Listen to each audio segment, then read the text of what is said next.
Hello guys, আসসালামু আলাইকুম। আপনারা সবাই কেমন আছেন? আশা করি সবাই ভালো আছেন। ইনাকে হয়তো অনেকেই চিনতে পেয়েছেন। হাই গাইস, সবাই কেমন আছেন? আজকে চলে আসছি বেড়াইতে বেড়াইতে এখানে।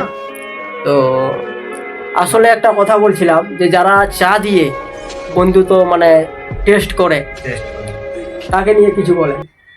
আসলে হ্যাঁ, সোশ্যাল মিডিয়ায় যেটা যে বর্তমানে হচ্ছে ফ্রেন্ড, ছেলে ফ্রেন্ড, মেয়ে ফ্রেন্ড, তো হাতে হাত রেখে মানে চা, গরম চা হাতে ঢেলে মানুষের কাছে প্রকাশ করতে চাই যে কি একটা বন্ধুত্ব।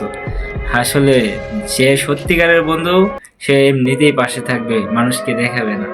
আসলে মানে মন থেকে, মনটা যদি পরিষ্কার থাকে না, তো সবকিছু মানে চলাফেরার দিক দিয়ে, যে কোনো দিক দিয়ে হচ্ছে সবকিছুই ভালো।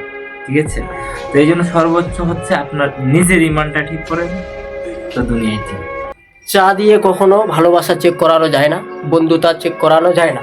কেননা মানুষ কোরআনের উপর হাত রেখে, যে শ্রেষ্ঠ কিতাব হলো কোরআন, কোরআনকে মিথ্যে বানিয়ে দিয়েছে মানুষ। অনেকে দেখেছি, আমার জীবনেও দেখেছি আমি। আর চা সামান্য ওটা গরম জিনিস। আর যে মানুষটা এই যে দিমাগটা বাইর করছে, আমি মনে করবো ওর থেকে বোকা মানুষ পৃথিবীতে আর কেউ নেই। তো তোমরা ভালো থাকো, আমি জায়গা।